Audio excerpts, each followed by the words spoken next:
Welcome to another episode of the AlbumReview.net podcast. I'm Greg Potters. For today's episode, number 92, we are going to take a left turn. Yes, this is exciting. We continue to grow and morph here at AlbumReview.net. And for this episode, I welcome a guest named Sarah Degrave. Sarah is a professional attention deficit hyperactivity disorder, or ADHD coach, a creative coach, and professional theater artist, among many other things. Sarah's training includes courses with ADD Coach Academy, MentorCoach Academy for Coaching Excellence, and she combines her knowledge of creative brain wiring and effective coaching tools with her professional experience in the arts to provide a unique approach to helping her clients. Sarah and I also talk about the positive effects music has on people with this neurodevelopmental disorder. And this episode really hits home for me. I myself was diagnosed with what was then just known as ADD, Attention Deficit Disorder, in 1986. I can remember my mom telling me to go to school and just go to the nurse every day after lunch and take a pill. That pill, which I didn't know until later, was called Ritalin, and I spent another 12 years on this medication. Sadly, really just not knowing much more about the disorder except that I, had a problem and I couldn't pay attention.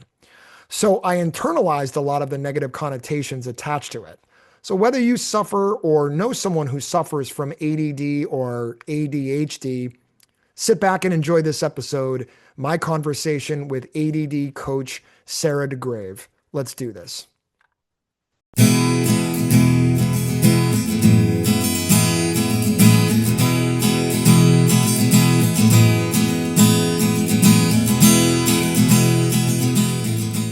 So I found Sarah through an online tool that I use frequently to connect with professionals and other music aficionados called Podmatch. Sarah, you were gracious enough to accept my invitation. And before we start, I just want to thank you so much for coming on the podcast today. Yeah, thanks for reaching out. You're welcome. Absolutely. So this episode is a little different, but I'm incredibly excited to do a deep dive into the world of attention deficit hyperactivity disorder, or ADHD. Sarah Degrave is a professional ADHD coach, a creative coach, and to add on to that, really cool, and a singer and an actor. So we're going to talk deeply about how music, listening, writing, and performing can really positively affect the brain of a person with ADHD. We'll get into that in a little bit. And this episode is especially important to me because I myself was, quote unquote, diagnosed in 1986 with what was then, and Sarah, please at any point correct me, but it was just called ADD. Yeah. Okay. I struggled. I'm an open book. I struggled in school for the large majority of my academic career, from elementary school through college. But I made it. I made it out, and I was really proud of that diploma. I graduated with a bachelor's degree on schedule in sociology from Roanoke College. But if I had the help from someone like Sarah 25 to 30 years ago, I think I would have been a better student and a better person because I struggled. So, Sarah, would you mind just running through your general services that you provide with your business, Sarah Degrave Coaching? Yeah, at the moment, I'm really focused on one-to-one coaching, so individually working with people, usually virtually online. I think that there's something that one-to-one time processing with someone else and troubleshooting and diving deeper into challenges and goals and strengths that you just can't get from like an online course or things like that. So that's really where my focus is at the moment. I also offer body doubling, which, for those not familiar with that term in the sense of ADHD, it's essentially just having someone else present with you while you're working on something. Oh, I And love that. it can be virtual, it can be in person, but a lot of times for neurodivergent brains, just having another kind of body in the room, so to speak, is really helpful for staying focused and not getting distracted and getting up and leaving. And it's like we know someone else is there expecting us to be doing the thing that we said we were going to do. So I offer that also sometimes in combination with coaching. And I'm hoping to eventually branch out into having some online courses and things that are more accessible. I try to keep my coaching financially accessible. It's on a sliding scale, a pretty wide Sure. sliding scale. But I know that even that can be limiting for people in accessing coaching services and also just time zones and availability and things like that. So, my next goal is to work toward having some more just like evergreen things available online that people can access, maybe to learn how to self coach. That's where I'm interested in developing some more support for people. We're 3 minutes into this and my mind is already blown because I've said to my wife several times, I said, does this person exist? She said, what do you mean? I just need someone to basically like when I'm sitting down and focusing, I need someone there with me. And she's like, that's not going to be me. I'm sorry. I have a job just like you, Right? but I got to do my own thing. And I'm like, they've got to be out there somewhere. And so yeah, Yep, this is it's a really, thing. this is really exciting for people out there as well. Sarah, you called it neurodivergent. I have to admit, and we'll get into this deeper, but like Mhm. I didn't, I'm 48 and I didn't really start looking into this. Do we call it a disorder? I didn't really start looking at this until about a year ago. So I've gone over 30 years, almost 40, just sort of thinking it was this thing and somewhat ignoring it. I was doing some reading, actually went to the library a couple weeks ago, and the term that kept coming up was for ADHD was neurodevelopmental disorder. Do you refer it more, you're the professional, do you refer to it more as neurodivergent or neurodevelopmental, or is there really a difference? I'm just curious. Yeah, I think it's partly a personal preference and how we relate to ourselves and that part of ourselves. I feel like that's something that's really still being discussed, and it's a rapidly changing understanding and also like cultural framing of what is ADHD. So some people might identify as having a disability, which under like the Disability Rights Act it is included. I think there's some caveats that it has to be like severe enough to impact certain aspects of your life. While as other people don't really like to pathologize it in that way and don't see it as really a disorder. They just see it as a difference Right, in the way people think and behave. And we don't happen to be set up within a society that works. Like the right, supports aren't there and the flexibility to do things the way that we need to do them isn't there. And so there's definitely a conflict, but it doesn't necessarily mean that there's something wrong with you. sure, It just means there's a mismatch kind of in your environment and your supports and like right. how you operate. So I think that's, and also people, I'm coming at it from a coaching perspective, which is going to be different than like a medical perspective Right. of a doctor diagnosing it, where in those terms, you might be looking at it more as like, this is a disorder because we're treating it from a medical perspective. Right. And that just makes sense in the framing of it. But yeah, I think like technically speaking, with where we're at in defining ADHD, it's defined as like a neurodevelopmental disorder. And neurodivergent, I think, is used more casually, is not the term, but like more by like people who identify as differently thinking. Okay. Got it. I've heard parents of autistic children use Yeah. neurodivergent before. And I think that's really where it originated, was with the autism community. Got And it. it's sort of grown to encompass a wider range of neurological differences. It's a term that I like because I don't always resonate with the way that ADHD is framed from a medical perspective. And it also, we're now seeing that a lot of people have like maybe both ADHD and autism, or they have traits of ADHD, but they're not maybe diagnosed, or they're not sure if ADHD is really the correct diagnosis, but they're experiencing a lot of the same things. And maybe it's coming from menopause or trauma or brain trauma like concussions, things like that can Mm, manifest with similar symptoms, so to mm. speak. And so I like the term neurodivergent in that it feels really inclusive. And I feel like someone can identify as neurodivergent without necessarily knowing what their diagnosis is. And that for coaching, I think is really helpful, especially. Yeah, you already alluded to this, and it's funny how this kind of led into my next question automatically. I don't really feel like this is a huge part of your job description, so please tell me if it's not. But if we could get scientific for a moment, do you have an understanding of kind of how ADHD affects brain chemistry? I don't, I do, in that I've studied it a little bit. I've taken courses Sure, and it's not an area of focus for me, so my brain has not sure, retained a good way to sure, describe it to other people.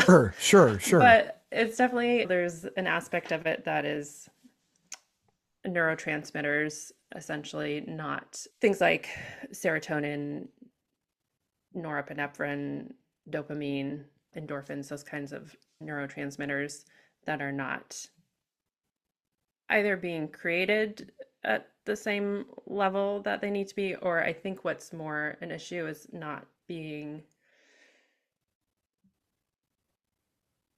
actively used. I guess like access, like the ability of the brain to transfer it to where it needs to be and then Sure. grab onto it and move it around is limited. Yeah, And yeah, so that's where we lead.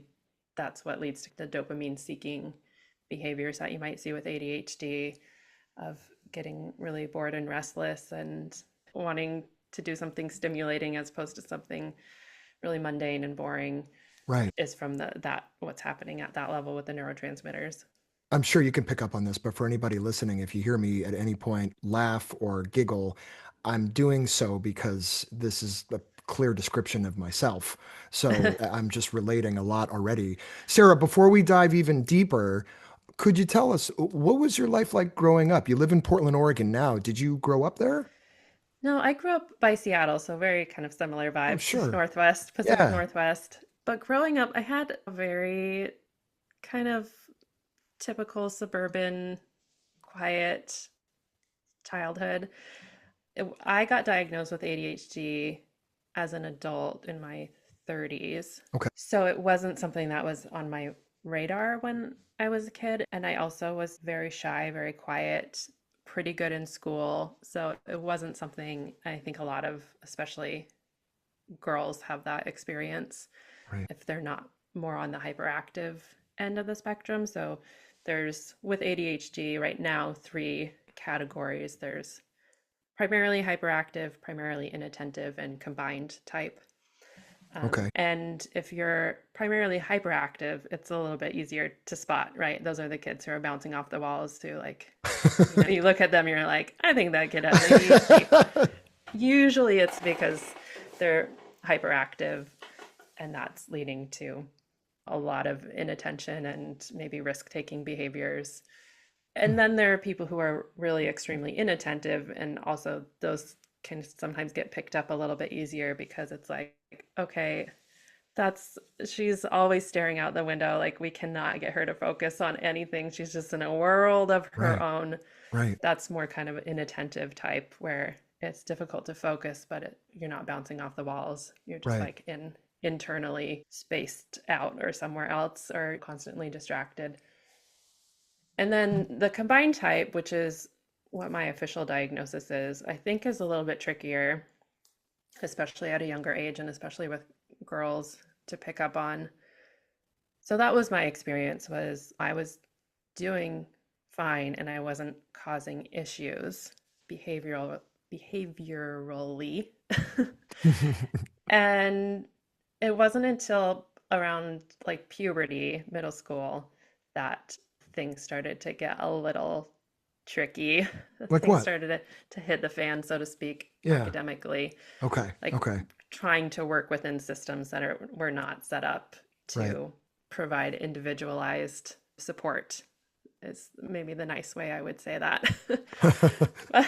And that's when I started to experience a lot of anxiety around doing homework. And it just felt like I was actually just talking with someone about this morning, how it felt like almost like there was a force field around me, between me and homework, and I just couldn't break through it. It's like I couldn't even describe to you why I felt like I couldn't do it. It wasn't comprehension. Right. Like I was fortunate that I sometimes, along with ADHD, you do see some learning disabilities or dyslexia, things like that can be additionally add challenges. But I wasn't experiencing that. So it was like I could comprehend the material. But once I got home, again, no body double at home, and Right. I had to just sit down and write a paper. My brain Because they was didn't like, exist probably, right? yeah, Yeah. frozen.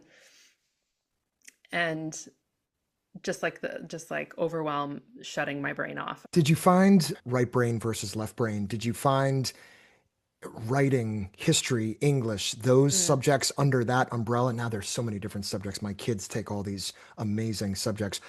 In our years, it was fairly basic, right? Or at least it was at my school.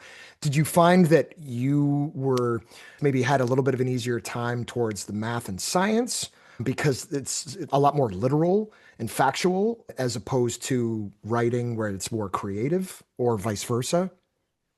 Yeah, actually, homework wise, really struggled with Just in both. general? Yeah. In class, didn't struggle with either. Like Mhm. as a kind of more artistic person, my writing skills were always pretty strong. And math was something that I actually like. I wish I could go back and do it differently because I think I could have gotten farther and enjoyed it more because Same. I enjoyed the material to a certain extent, but homework for math is very monotonous for me. It's like it's just 50, especially I don't know now if teaching styles have changed very much from when I was in school. It's Sure like it you has. learn how to do the thing and then you go home and they're like, okay, now you do it just 50 times. And I'm like, but why? Why?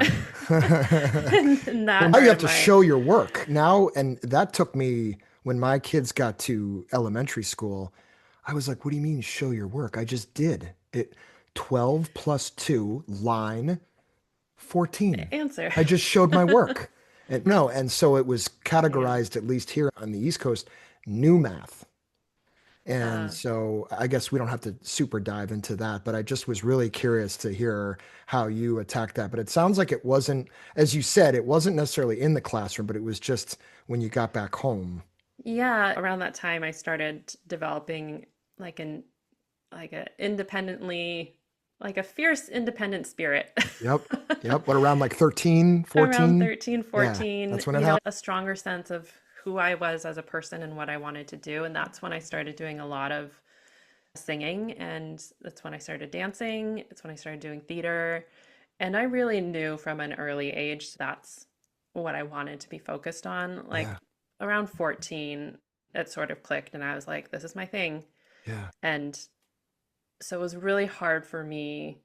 I think this is also common with ADHD, this like difficulty doing things that don't make sense to you, where you're like, Right. but this is just like some That's the point. societal thing, Yeah.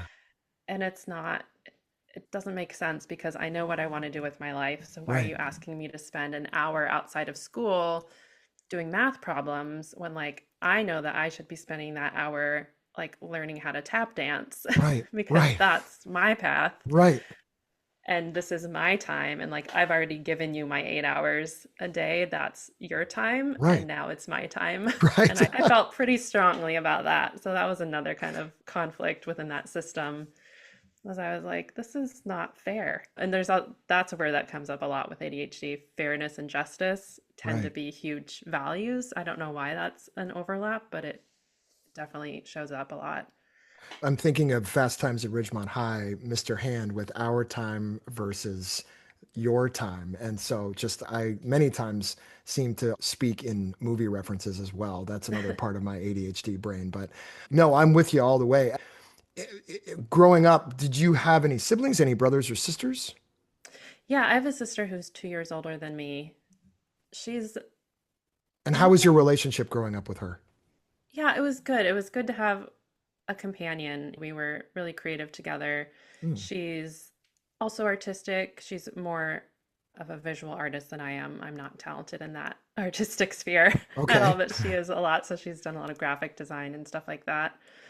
And also was pretty independent in high school. She was one of the kids who went and took classes at the community college Oh, wow. her junior and senior Wow. year and got her AA that way also. What's interesting looking back, we were also very similar and we're both very easygoing, relatively chill, quiet people.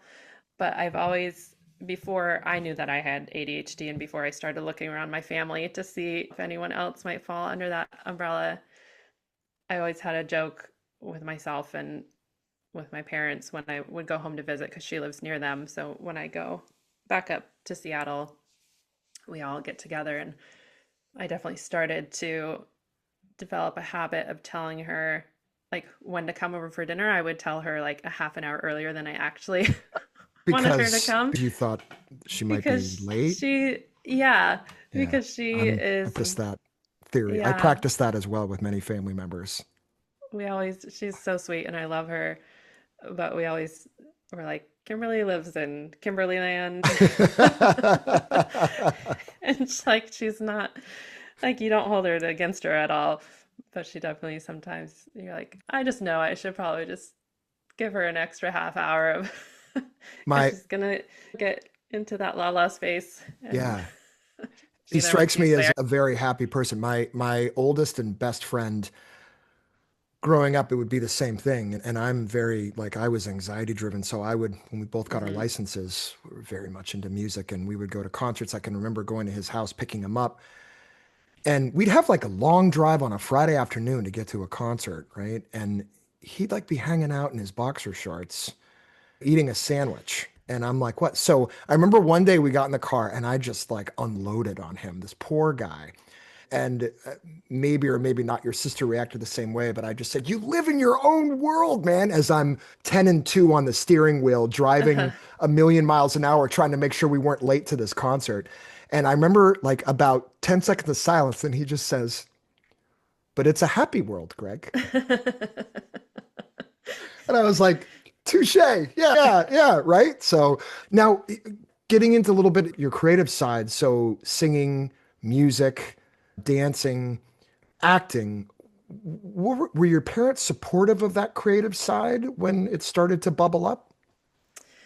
Yeah, I was really fortunate because I know this is not the case for everyone, that my parents were always supportive of that. And I know my mom has talked about that time in my life when school started to get hard and Yeah, a lot of like school counselors and outside folks were recommending restrict the things that they want to do. If I'm not doing my homework, then like the consequence should be that like I don't get the voice lessons or the dance classes. right. And that was definitely, there were definitely discussions had around that. But my mom was always like, but that's the one thing that I can see lights her up. That's the thing Yeah, that's that's working well in her life. That is yeah, like keeping her going, that she loves to do, that she's really good at. It just never sat right with her to take that away. yeah. And so I feel really fortunate that she had that perspective because it Very really was. fortunate. Lots of times that's the lifeline is that artistic outlet and that one area where you can feel like you have the independence and the freedom and the joy and interest. ADHD is like super interest driven brain. And so those areas, like I never, those were when I was happiest. Summers, when I was a teenager, I did a couple of like full time theater intensive programs at training studios in the Seattle area. And those were probably the happiest times I'm of my sure. life. Just Yeah, spending like 8 hours a day singing, dancing, acting, rehearsing shows. yeah. I never struggled with that.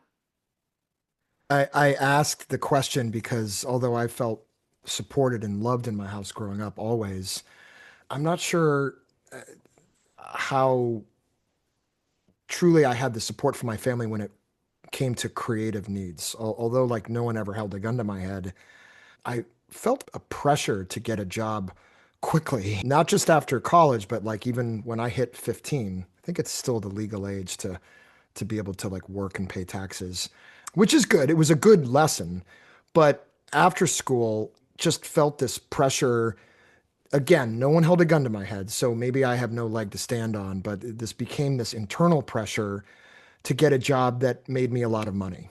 And so I formed this idea around creative work that, or creative anything, that it was not going to be financially stable. And so I turned at first to the financial industry where I thought that was the answer for years. But for decades, and this is what one of the thousand reasons why I launched the podcast 5 years ago, I ignored that beast inside me that just wanted to be creative and write and perform music. So you mentioned in your bio that after you started really investigating the symptoms of HD, perhaps questioning your diagnosis, there were a lot of pieces that you related to, which in turn made your past and current struggles make more sense. I think you've elaborated that on some of that already, but could you elaborate a little bit more? Yeah, definitely like from a professional creative angle and kind of my journey there. And I will say financial security is something I have sacrificed as I've prioritized trying to be a professional theater maker and singer. That it's there's also like there was a heavy level of confusion and shame that I didn't fully understand until I got the ADHD diagnosis that was related to really struggling to do the things that I knew I would need to do to be successful, Right. whether that was like practicing more frequently, doing my vocal warm ups every day, like stuff like that. Like I still struggle so hard with that. That's like I need a body double for just like doing that. I've always wanted to learn piano. I now live with my partner who is like a professional pianist and Oh, we have that's a great. beautiful grand piano in our house and I still like can hardly play it because just I don't want to use the word discipline, but the focus, the ability to sit down and do that kind of rote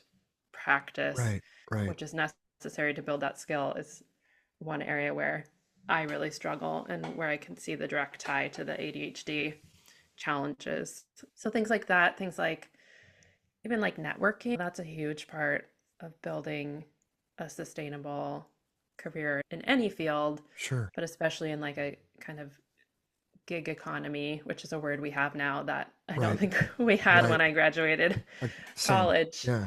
So I think the training programs are changing a little bit because there's that's becoming more common to talk about having lots of different careers and entrepreneurism and things like that that were not really a part of the conversation when I was in college. But that's one of the things that I wish was different and I think is a little bit different now is artists having more support around learning how to do multiple things to support themselves financially Right. and to find the things that still light them up and interest them. Because for me, in acting school, this is a thing I also don't know if this is still super common, but I would hear this all the time. The if you can imagine doing anything else, do it. That was the advice from professors. They're essentially Fairly like, get broad. out now, you can. Yeah. Like, Yeah. honestly, like, if you can imagine having any other career, change your major. And I just never could. Like, there was nothing else for me that, again, with that interest driven brain, that I Right. could really focus on long enough to be like, oh, yeah, I could do this for 10 or 20 years. I was like, that sounds impossible. Right. Right. Musical theater was the only thing where I was like, I could do this for 50 years and be okay. Yeah. I love that feeling, right? I read a book recently called Fast Minds by Craig Sermon and Tim Bilkey. And much Hmm. of what I took from it was how to use ADHD as a superpower.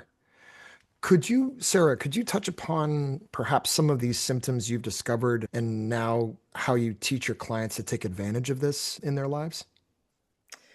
Yeah, I think it's really individualized, and that word or that framework of ADHD being kind of a superpower is really resonates with some people and is really triggering for other people where they're like, I do not see it that way at all. But I do think that everyone can recognize that there are strengths that come with those neurological differences that create the challenges, also create certain strengths. And you tend to see those around, take like risk taking behaviors as an example, that could be seen as just negative, as Right, like, oh, you're doing things that are maybe going to lead to bad outcomes. right. But it's also that level of risk tolerance is what leads us to do things that help us grow. Or there's a big overlap between being an entrepreneur and having ADHD. And a big part of that is you have to have the risk tolerance to be able to put yourself out there, to just take that Absolutely. leap of faith and be like, I don't know if this is going to work, Right, but I have this crazy idea right, and I'm willing to risk it. right, And sometimes that comes with a huge payoff and it's very successful, and you change the world with your invention, things like that. right. So that's one that I see a lot, is that kind of ability to think outside the box, willingness to be different or do something differently, and a lot of empathy. I think that is a trait that tends to come along with, like I was mentioning with the justice and fairness value. I Yeah. think there's also just this inherent kind of sense of empathy. Yeah, those are the things that come to like first off my mind, but there's so many strengths, and especially around people's the areas where you do have an interest, where the brain can click into that engaged state, that can really lead to great gifts and talents and You can out, thrive really, outcomes. right? Yeah. Because I want to be careful not to like overstate, but the things that I got into, it was that I liked, I was deeply passionate about, like deeply Hmm. passionate. And I always used to joke when someone says to me, "What's your favorite restaurant in Boston?" And I say, "Oh, let's see, La Conti is probably my favorite restaurant. It's pretty good." Right? As opposed to, "Oh my God, Locanti, you've got to go to Locanti. Oh, it is amazing." Right. And so there's that passion part there, but I've always gotten feedback that it's like, we know that you really feel that. So, and I've actually had to have friends say, just because someone doesn't like do backflips over something doesn't mean that they also didn't like it. But it's hard for Mhm. me to see that sometimes. If I'm like, did you like the movie? Yeah, I liked it. I liked it.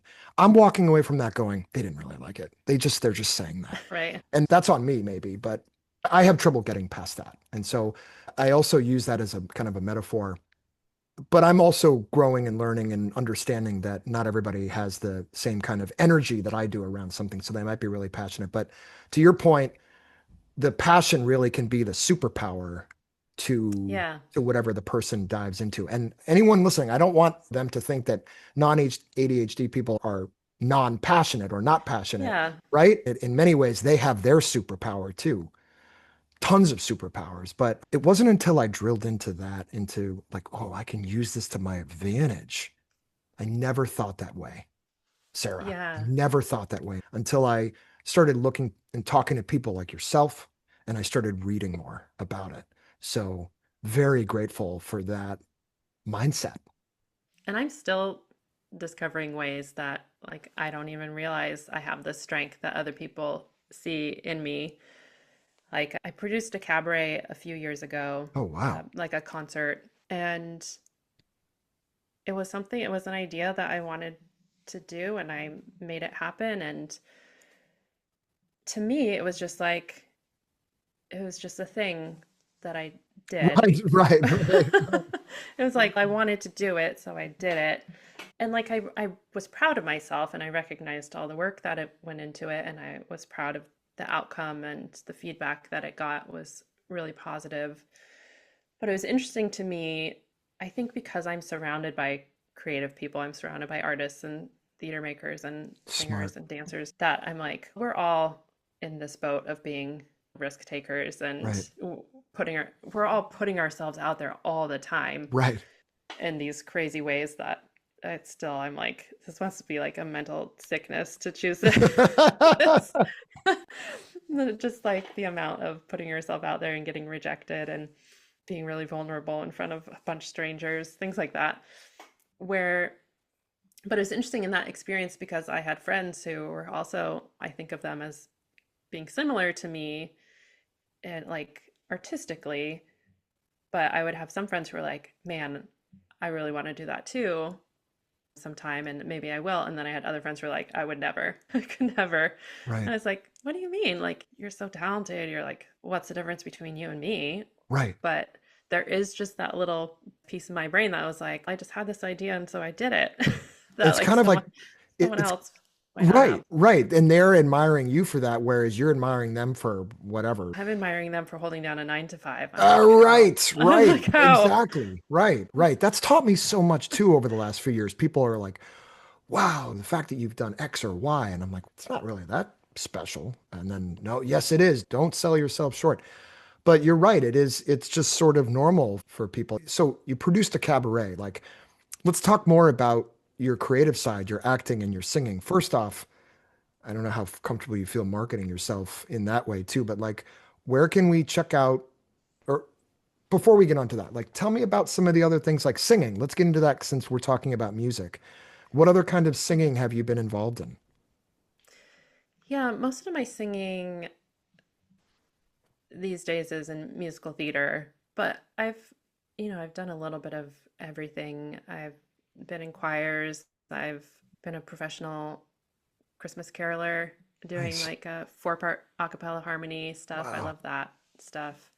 Same. I went through a phase where I was doing more of the singer-songwriter thing and busking at farmers markets and That's, open mics. yeah, yeah. And Did you play guitar too, or would you just go and I sing? played a little bit of guitar, Okay. not well. Learn Well enough enough. chords so that you Yeah. can write a song and then you're C, like, G, okay, D, E, maybe B every once in a while. right. And You get yeah. a little fancy, you're like A minor. Ooh. Right. It's a moody song. And I also picked up like a baritone ukulele and I can play chords on piano. So I could do enough to piece some stuff together. And that was a really great period. I haven't been writing music so much lately, but it's been more on my mind circling back to that and maybe trying to write a musical someday.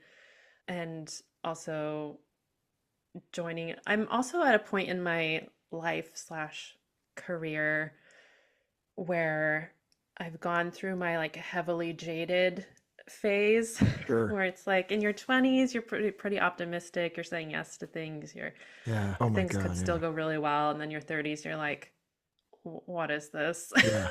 Yes. Why is like everything that I thought was going to be great actually is not as great as I thought it was going to be, Yep. whether that's the material itself that you're working on or how hard it is to even just get an opportunity to do stuff, or even like the interpersonal relationships where, especially I think at a professional level, sometimes it can become like that competition.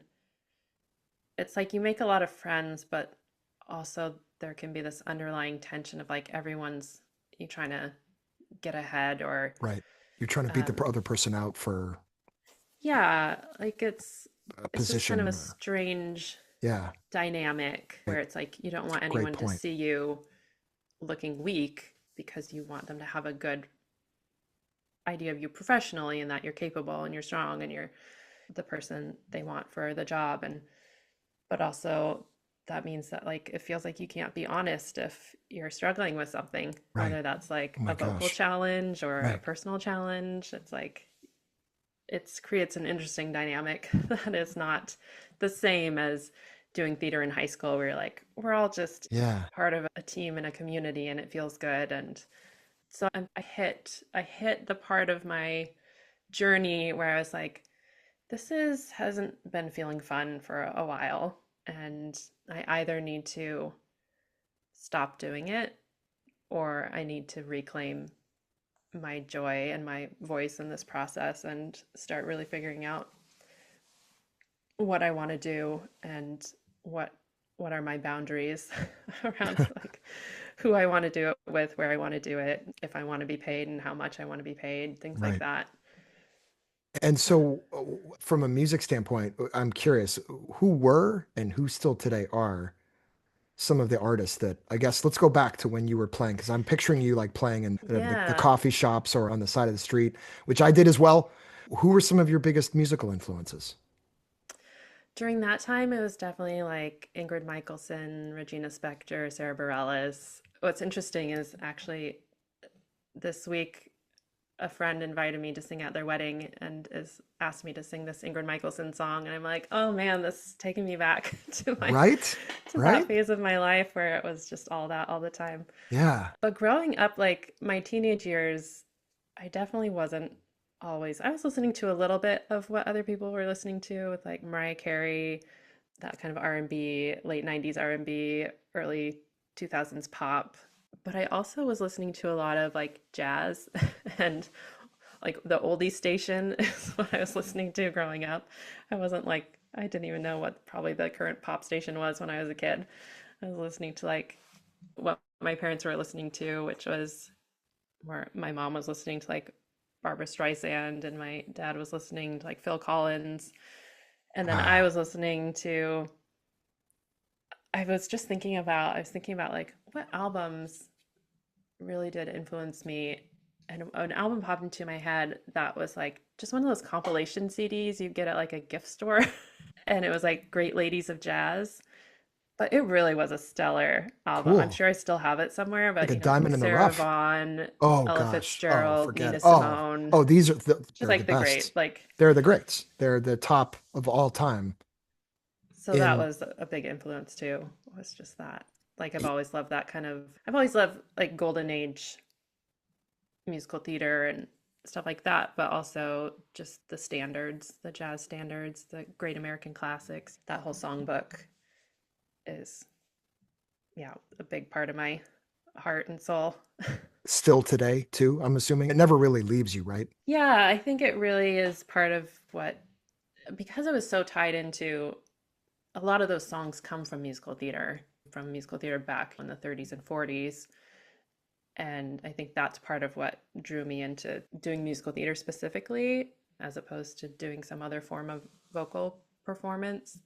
I also really like dancing, but like I never have considered myself like an actor's actor. I went to college for theater, but I chose theater as my major instead of music because I Okay. felt like that's where I was weaker. I Okay. was like, I Okay. feel like I've got a hold on the singing and So there you I go. don't feel Stepping out of your confident as an comfort zone. actor. Yeah. Yeah. But I think it's that vibe of music. It's that kind of classic, emotional, I don't know how you would describe that era of those classic jazz standards that really feels like it overlaps with a love of musical theater. Getting into the topic of how music can help people with who are neurodivergent. What has being a performer and a singer done for your mental health? I think you alluded to some of it already. Yeah, part of it is definitely that creative outlet, just having those areas of your life where you feel connected to yourself, where you feel in your body. I think that's another thing that Mm, as I've been working more and more in the ADHD sphere, thinking about like nervous system regulation mm. and the aspects of that, like movement, vocal vocalization, even is a regulating vibration in the body. And so those aspects I think are really helpful just to have that kind of physical creative outlet. And then also there's something about live performance, which is primarily what I do, that I Talk about a think dopamine hit, right? feeds that, yeah, feeds that adrenaline piece. And that's also an area where I think you can see a little bit of the difference between maybe a more, I don't really like the term neurotypical because I don't think that's a thing, Mhm. but someone who doesn't identify as much on the neurodivergent end of the spectrum of brains, maybe the difference there and with an artist who does. And there are artists on all ends of the spectrum. I do think that a majority of creative people tend to be on the more neurodivergent end of the spectrum. But I know some who seem pretty neurotypical, so to speak, where they're good at like setting an agenda and following it Hmm. and like being really consistent. But there's an event that happens in Portland called Anonymous Theater. It usually happens once a year. It's a one night event. And it's a show that is cast entirely in secret. Hmm. So none of no one publicly knows who's in the cast, but also the cast members don't know who else is in the cast.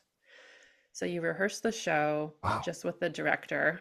And if it's a musical, sometimes they do plays, but they've also done musicals, which I've participated in. So you're rehearsing just with the director or the music director or the choreographer. You're learning whole dance sequences with no, like, you don't know Wow. who is going to be in the show. Talk about stepping outside your comfort zone. Yeah, but it just popped into my head as like the ultimate in adrenaline experiences because the way it plays out is you show up at the theater on the night of the show, you sit in the audience with everyone, and then when your first line comes up, you stand up and say your line and you go on stage and you start doing the play with people you've never rehearsed with, you've never like had any dress rehearsals, tech rehearsals, no like rehearsals with everyone. You just have to hope that you know your lines well enough and you're blocking and all of that.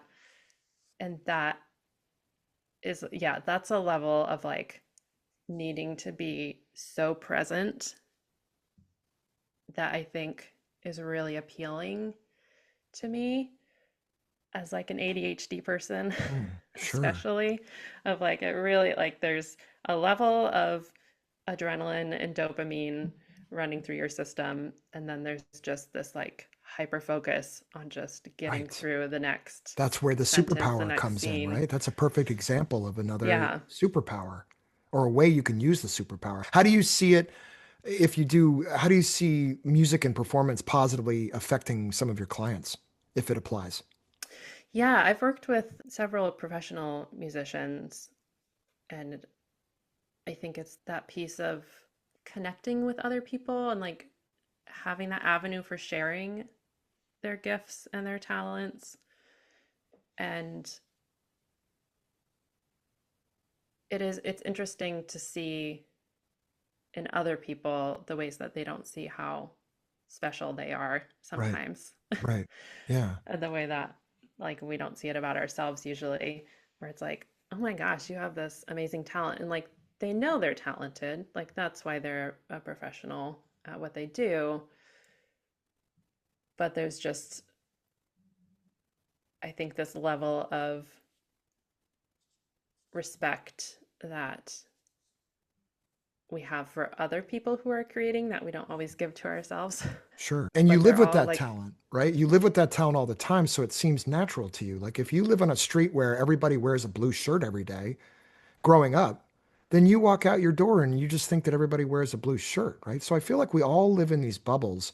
And then when you meet somebody who's really well traveled, like when, we're little kids, that experience blew my mind. Like somebody who lived in another country or somebody mm-hmm, who spoke a different language. yeah, And that really opened me up too to understanding that I don't want to blame them because that's the environment that they were brought into.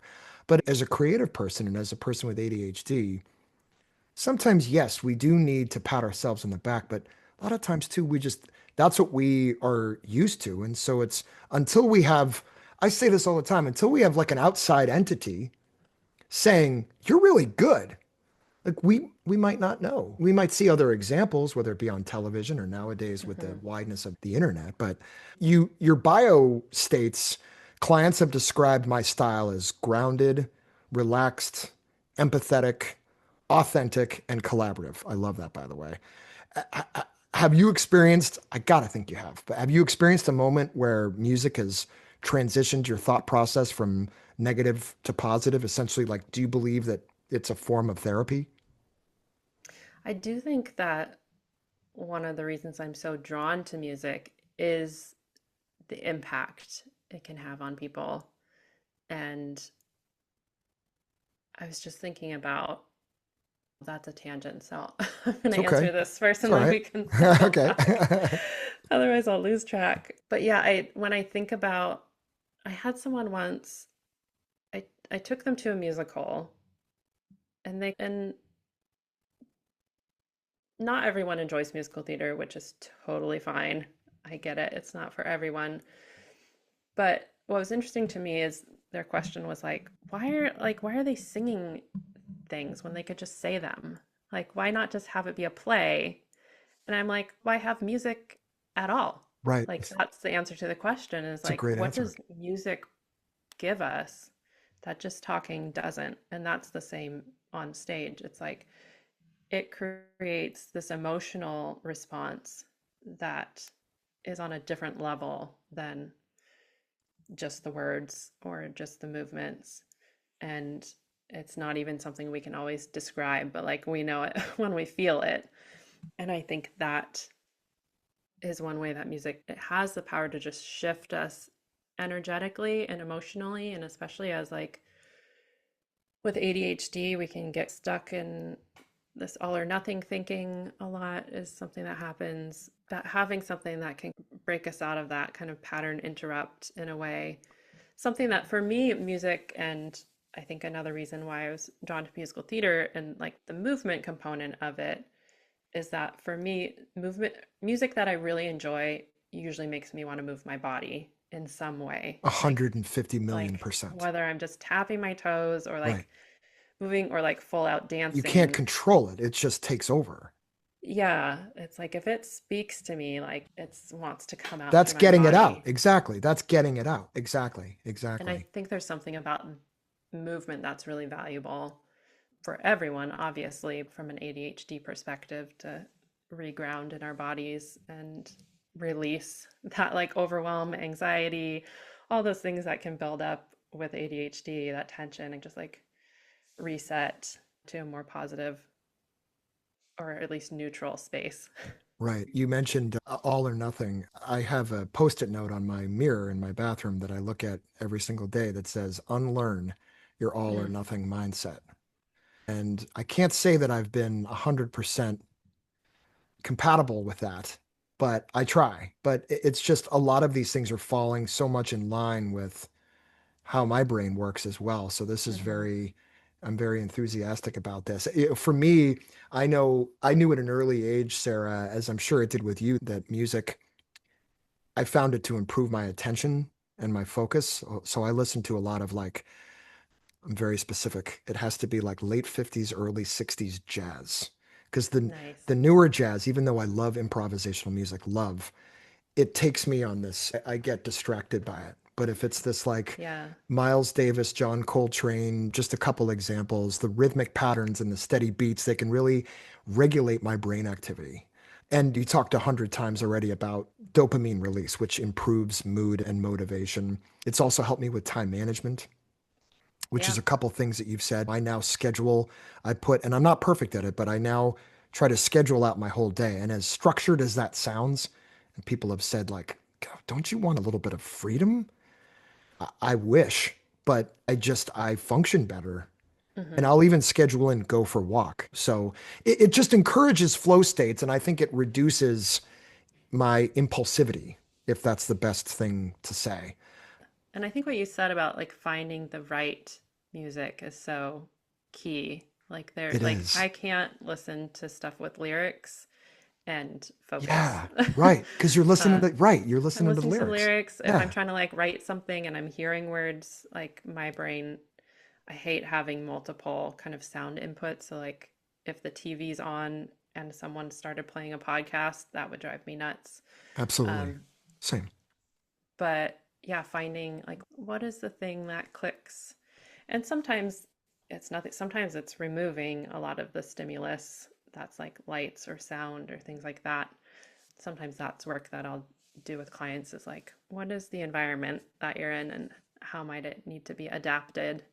And sound is definitely a piece of that, of like just one of those factors that we can experiment with using as a tool either for calming or I was just listening to a sound bath recording the other day, which is not something that I usually do, but I just popped into my head of like sound as a regulating force.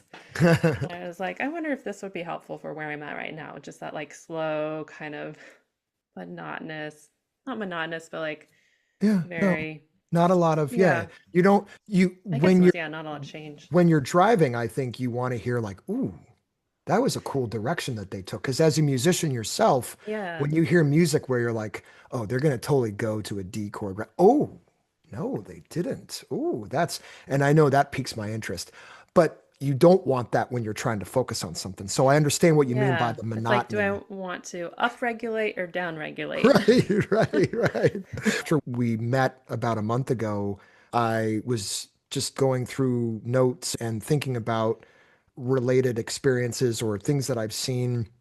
And I remembered, and I ended up searching it up online and remembered an interview that I saw in 60 Minutes with one of my favorite singers, rest in peace, Tony Bennett. And I saw an interview with him, and now it's a little bit different because he didn't have ADHD. He was diagnosed with Alzheimer's disease. But the point of my story is that in the interview, it was with him, Lady Gaga, and Tony's wife, Susan Benedetto. And she mentioned in the interview, like she remembered when Tony told her one day he couldn't remember the name of his bandmates. And at first she just assumed like age was just catching up to him. But as a physically fit 89-year-old at the time who performed songs perfectly, Tony was, I think, an exception to the notions of aging and decline. However, the trouble with his memory concerned him a lot, and he was worried that it might impact his ability. So I read he was diagnosed with Alzheimer's in 2017, and the 60 Minutes episode I saw was, I had to look it up, it was back in 2021, but him and Lady Gaga, they were working together on a duet performance at Radio City Music Hall, which is an amazing place to see a performance if you've ever been. And it was one of the last performances that he had ever had before he passed. And she realized something really incredible about Tony's disease. When they were working together, he would often forget her name, even after literally just finishing working together for 5 or 6 hours. And their conversations between songs many times were difficult for him to stay on track. And even in some cases, difficult for Tony to even perform, or excuse me, to form a response. But Gaga also noted when I remembered hearing this and I went back and watched the interview, it gave me goosebumps. She said, but when the music comes on, and she snapped her fingers, she said, something happens to him. He knows exactly what he's doing. And what's important for me is to make sure that I don't get in the way of that.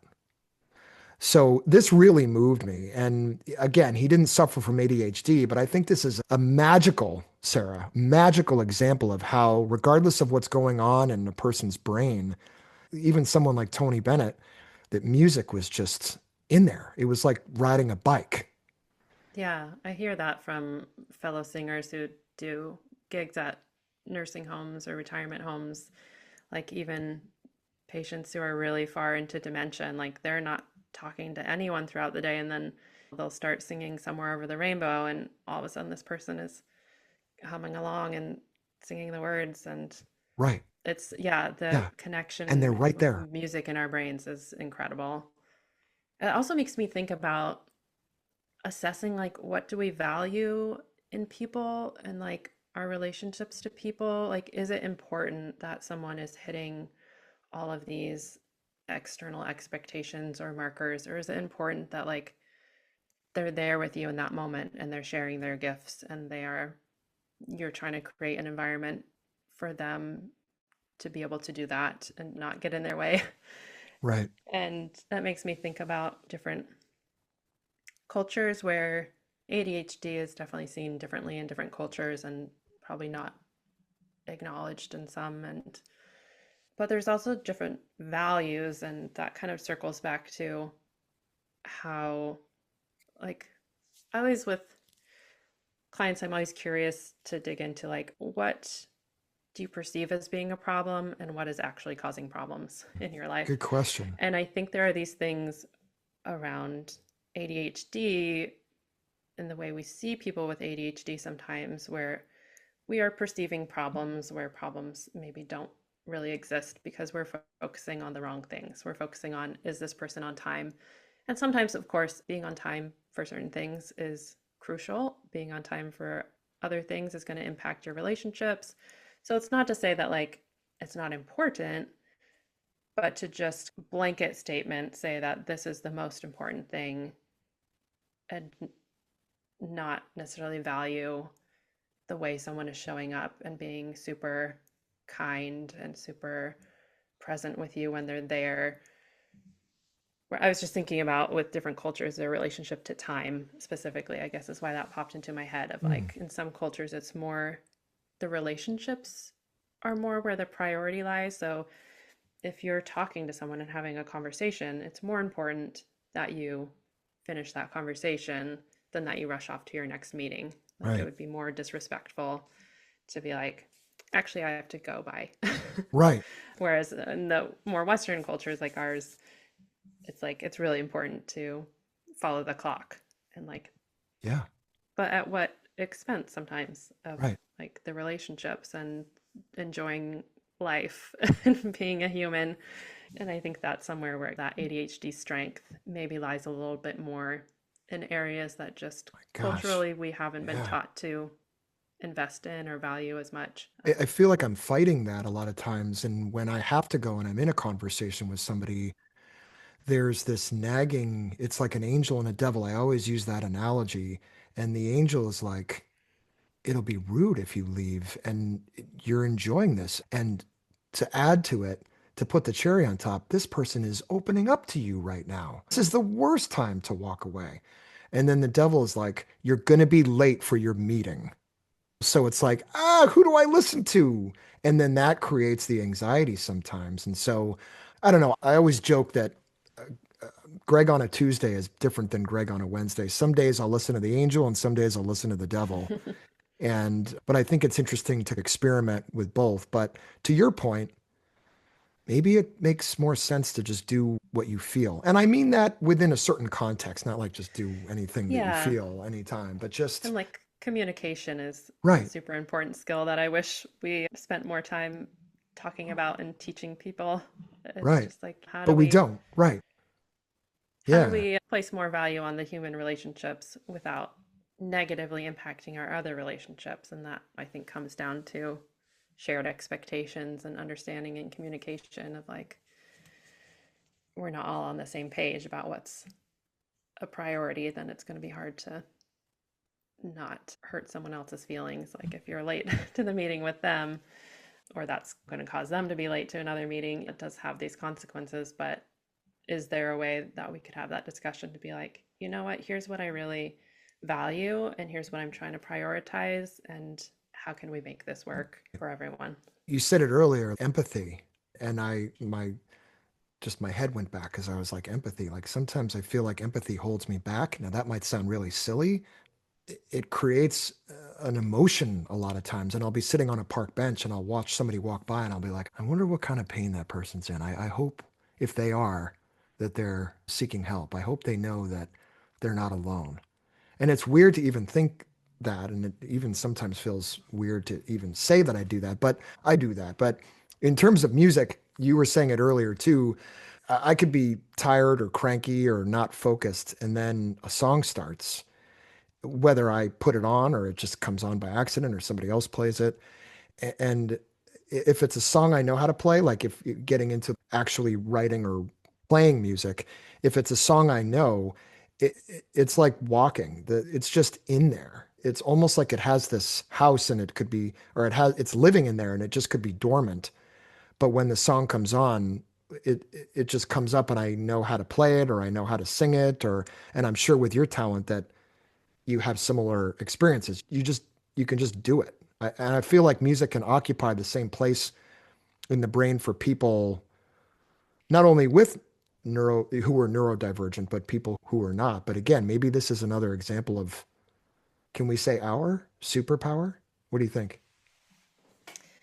Yeah, I'm sure there's something in there about that kind of just neurological pathways that are a little bit different. Yeah. I think does tie into that piece as well. But I was just reminded of the tangent that I Oh almost yeah. went on Yeah. earlier Please. because it was related to working with musicians and like what are the strengths that I see. And one of them, there's this really kind of helpful framework that I learned through my coach training that I was like, oh, yeah, that's an interesting way of looking at things is that sometimes our strengths, we overuse our strengths and then it becomes a hindrance. And I think there is this quality that I've noticed with a lot of my clients, and especially musicians and creative folks, where there's this, I don't know if it's attention to detail seems like the wrong thing, like that seems like it doesn't go with ADHD, but I think it really does. I think Mm. it does in when it's in those areas where we're interested in, like it's not that people with ADHD can't pay attention to details or make a lot of mistakes in everything. It's more like where our attention is focused, but it can tip over into perfectionism a lot of time. Mm. And that's one of the You hit major something. stumbling blocks that I see come up for everyone I work with, including myself, where it's like there's this level of sneaky, I call it sneaky perfectionism because it's not always something we would label as perfectionism, but it is that part of our brain that's like constantly feeling like something's not good enough. And again, from an outside perspective, like I could look at it and see that's actually really amazing as it is. But like from the inside, the creator is looking at it and being like, oh, but I still like this isn't quite right and this isn't quite right. And I think that's a piece of creating really interesting and amazing art and music. Like when you listen to music and you're like, man, how does that musician's brain work that they created this in the way that they did? Like blows my mind sometimes. The stuff that I listen to, I'm like, I can't, I That's what's can't. so great about it, right? It's almost better when it's something that you can't do, draws you in. Like, Yeah. whoa. But it's almost always the case that like the person who's creating it is like, I don't know. This doesn't, Right. you know. It's okay or it's good. I think it's really good. There's this measure 45. There's this one beat that just didn't come out the way I wanted it to. Right, right, There's that creative part of our brain that is so productive and can sometimes maybe be overproductive also in like the ideas that we have of just jumping from idea to idea. right, That's something that is a huge ADHD strength is ideation, right. just being able to come up with new ideas and unique ideas. And when I'm working with creatives and entrepreneurs, one of the topics that comes up a lot is how do we see all the possibilities and choose one and try to follow it through to completion? Like, how do you filter that out and feel okay with knowing that you can't do it all? You can't follow every path, but Goes right back to all yeah. unlearn your all or nothing mindset, right? Like this is like the storybook. It's like I can see it at the top. I'm in my head, I'm designing this page where it says that. And then all of these things that Sarah is pointing out that kind of go underneath that, sort of the underneath the umbrella, all the bullet points that really point to how it's great that you have this, but you can't be perfect at everything. So that's really insightful. I'm looking at the clock. I see we're getting closer to wrapping up. I feel like I've been talking to you for this has just gone by so quickly. Yeah. Is there anything else before I close? And I wanted to jump on a couple things before, but is there any other thing that I might have missed or any other topics that you might want or wanted to cover or go back and mention? Yeah, it's gone by so fast. I don't even know what we talked about or what we haven't talked about, but I'm sure the right things came out for the moment. And yeah, nothing's springing to mind. You're really taking me back to my roots of like music. And I think the other thing that just came up for me when I was thinking about what my influences have been musically, and not necessarily strengths of ADHD, but support for ADHD, maybe is like the community around making music. Like whether I was in a choir or doing open mics and busking or performing in a musical or in a concert setting, that camaraderie, that kind of the structure around someone creating a space in which to make music and in which to be a part of that process, I think is so nourishing to me as a musician, but also as an ADHD person, like having that structured space for community that comes along with this very satisfying activity and creative outlet. You felt Yeah. understood, right? Like It I, felt, yeah, like I fit in there. yeah. Like And it's great to be around people that have different mindsets. I think that's how we grow and learn many times. But you said it, the support we get from like-minded people. And for me personally, whenever I'm around creative people, it's not that I'm looking for praise, not that you said that either, but just I just feel like most of the sentences that come out of my mouth, people are like, yeah. Whereas, like many times, Sarah, I'm in a room with someone who might be somewhat the opposite of me and very intelligent. And I just sometimes see this like, no, I don't really know what you're I getting don't, at. And then that causes me to be more self-conscious. And a lot of close people in my life tell me, you got to stop that. But I think that's something you might not have said this directly, maybe a little indirectly, but I feel like that's something that we as people who are neurodivergent maybe share a little bit as well. yeah, I think it's really important to find that space where you feel understood a little bit, or if not understood, at least accepted Right. and like Right. really accepted. Yeah. And I think for a lot of people, music, even if you're not a musician yourself, but you're just someone who likes going to concerts, when you become part of, like, I'm not someone who really is drawn to like fandoms, but I know that a lot of people find community through that, where they're like, I'm Sure. really into Taylor Swift's album, just got Just released, came and out. how Yeah. many millions and millions of I people are know. in that community Crazy. Yeah. where everyone has their own little niche. And for someone else, it might be some indie local band that it's like, once you start going to those concerts regularly, it's like you're a part of something, you're a part of a community, you're a part of other people who get get it somehow, Right. because it is this emotional connection through music. It's not just like an intellectual thing. Yeah, absolutely. You share not just the music part itself, but the lyrics, the way it makes you feel. So many times people say, I don't know why I like a certain music, right? I like all genres. It's just the way it makes me feel. And when I say that to people, sometimes they're like, what? And when I'm in regardless of the musical taste, when people are like, no, I know what you mean. I'm not really into the kind of music that you are, Greg, but I know what you mean by getting that feeling, right? So all really true things for sure. Before we finish, for the listeners out there, I want people to know they can learn more about Sarah Degrave's coaching services by going to sarahdegravecoaching.com. And that's SarahDegrave coaching.com. You can also find some of the other podcasts she's been a guest on YouTube.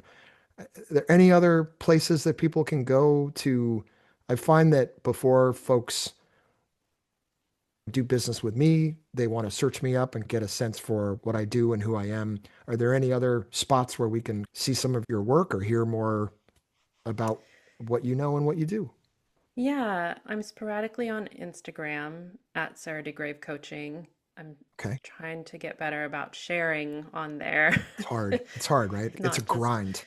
lurking. Yeah, for me, the ADHD piece also, like taking, like I have so many thoughts, but like funneling that thought into like a caption on a Right.